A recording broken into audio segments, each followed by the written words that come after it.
and a leader who continually strives to make a positive difference. Please join me in warmly welcoming the Honorable Francisco Pisco Moreno Domagoso. Let's give him a round of applause.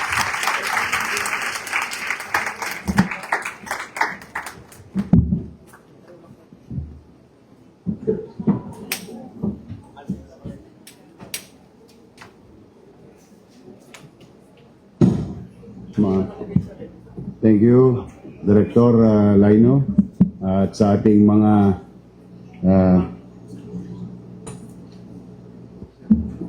kay Yusek Joseph Francisco of NYC, Francisco Jeff Ortega, of course our favorite guy of LPU, Attorney Roberto P. Laurel, President Lyceum of the Philippines. At proud na proud kami bilang Batang Maynila to be represented sa youth sector, lalo na yung mga batang leader sa ating kanya-kanyang komunidad. Ang ating presidente ng President of Manila, Councilor Yanya Nibay.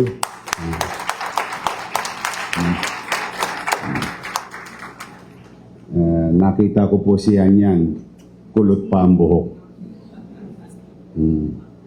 Of course, Director John Daniel Laino, at sa ating mga dean, mga teachers, non-teaching personnel, members of the Regent, sa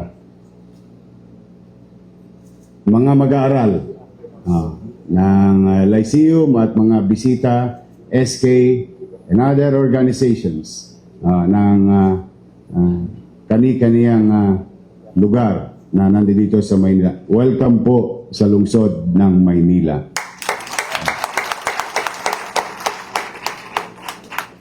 I'm really proud of Yanyan taking such initiative to continue mold, guide, or at least, at the very least, encourage the youth of today to participate in communication, interaction, and all other things that may produce or being productive in the community. Natutuwa kami pagka ganito, nararamdaman ko ulit na bumabata ako. But parang hindi kayo maniwala. Ako hindi naman tayo nagkakalayo ng edad. Ako 19. Ano talaga? Naintindihan nyo na yun. But I remember, nung my younger years, when we were asked to research,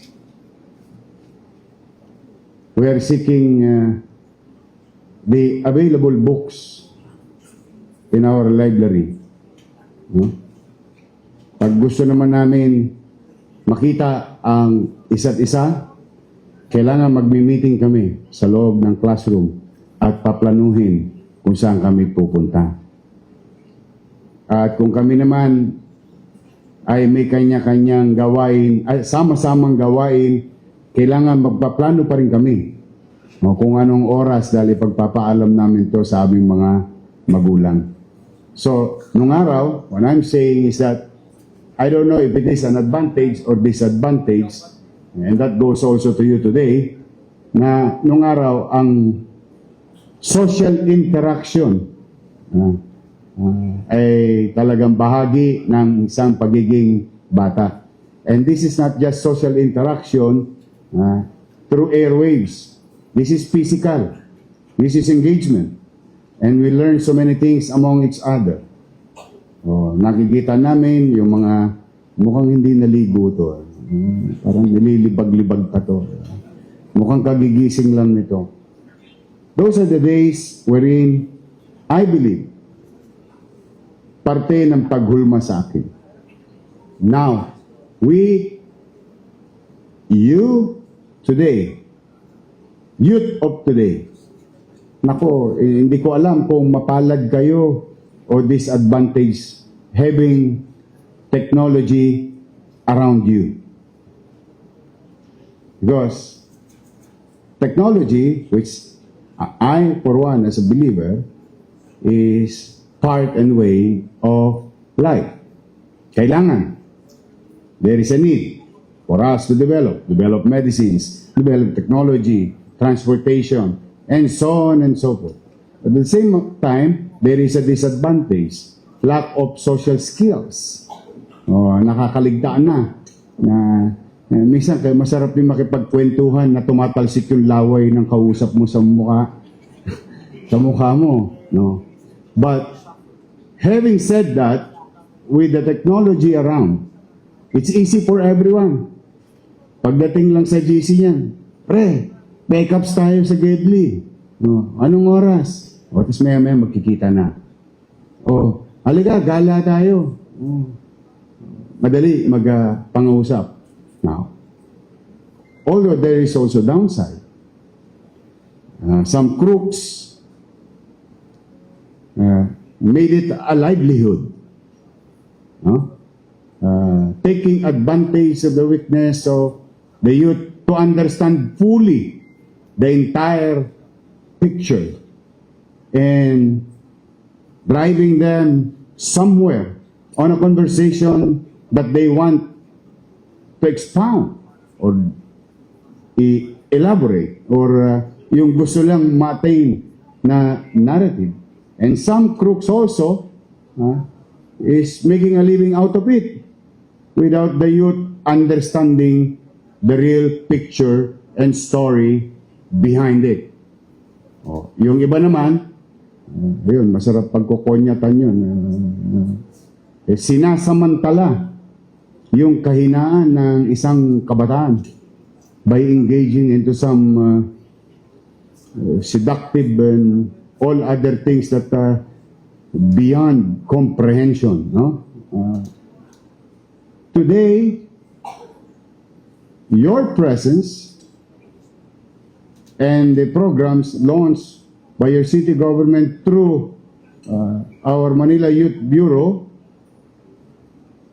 our SK Federation, and institutions. And thanks to Lyceum for hosting such a memorable and very important event today in our city of Manila.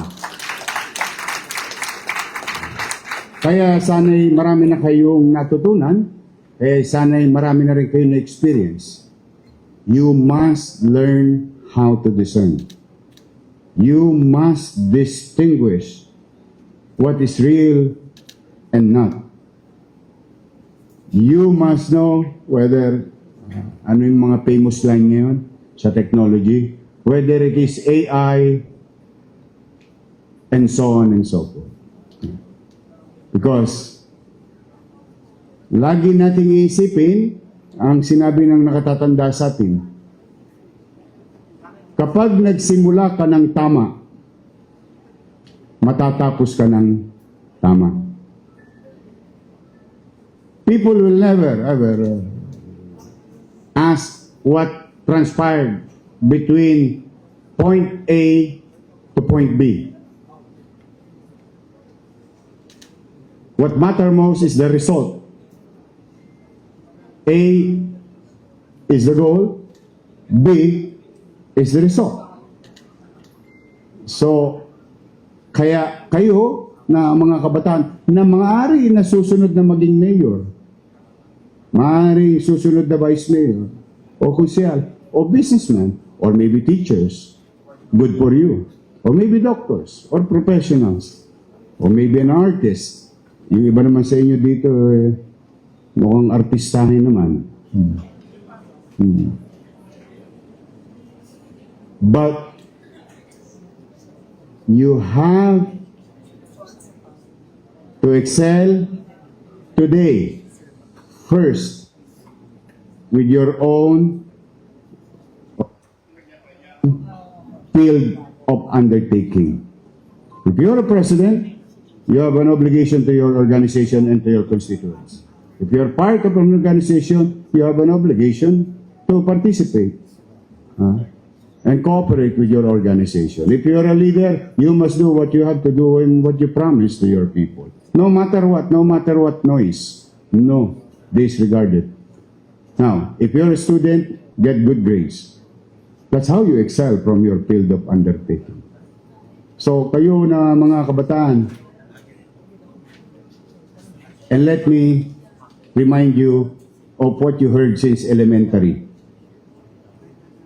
Ang kabataan, ang pag-asa ng bayan. Anong magiging pag-asa ng bayan kung bata pa lang tayo, minamali na tayo? Kung bata pa lang tayo, inuuto na tayo. Kung bata pa lang tayo, pinalalabo na ang mata natin upang hindi natin makita ang tunay na sitwasyon.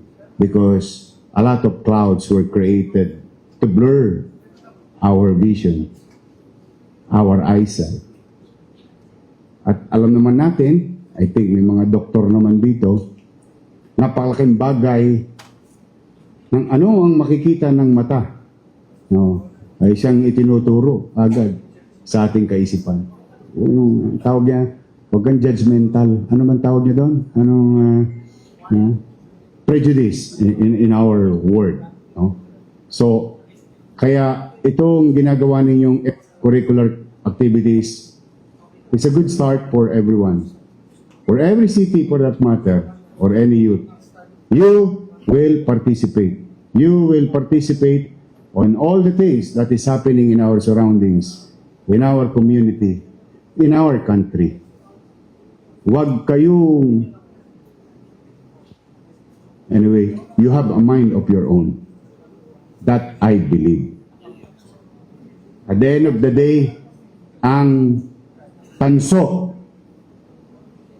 tubugin mo man ng ginto, tanso pa rin. Lalabas pa rin. I'm just hoping that kahit na tayo'y bata, or tayo ay may magagawa. Because, our city, those who are Manilans here, is challenged nowadays. Palakpakan ko nga pala kayo. Kayo yung mga survivor ng baha.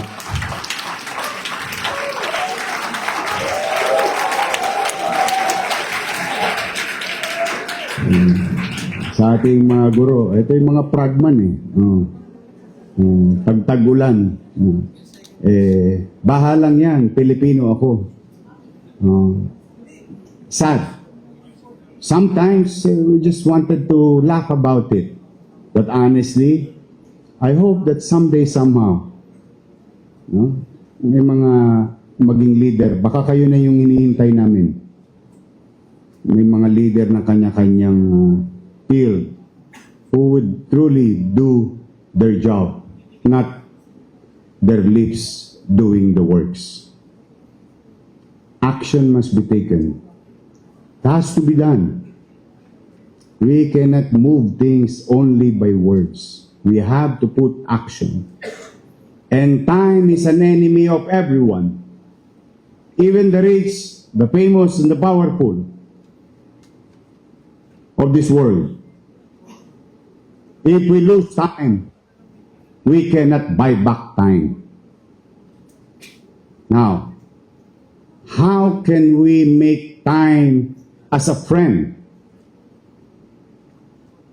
Put actions in every opportunity to do better things, to do things, to address things, problems, perennial problems, social problems, even your career, even your dreams, even your aspirations. You have to put action on it.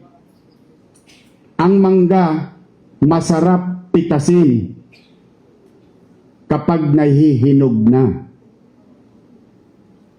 Pangit ang mangga kapag bumagsak sa bibig mo sa kahihintay sa ilalim ng puno. Kaya yun bumagsak, sira na yun. Kaya you have to put actions, catch it, work on it, work for it. If you want your country, if you want your city, if you want your community, if you want your life to change, alisin nyo ang noise. Because there's so many noise. You focus on your goal, you focus on your dreams, you focus on your task, you focus on your obligation to yourself,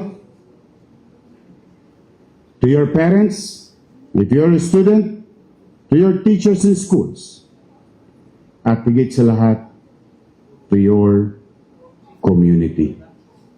So for now, I congratulate each and every one of you. You're now creating the first mile. At umasa kayo in our own little way as a city government of Manila. We'll be there for you. Sa likod, sa Wakali, at sa Nangka. Samahan namin kayo sa maliit naming kaparaanan. So congratulations and thank you for the institutions, thank you for the organizations, national government, and local government. Magandang araw, pagpalainawa kayo ng pong may kapal.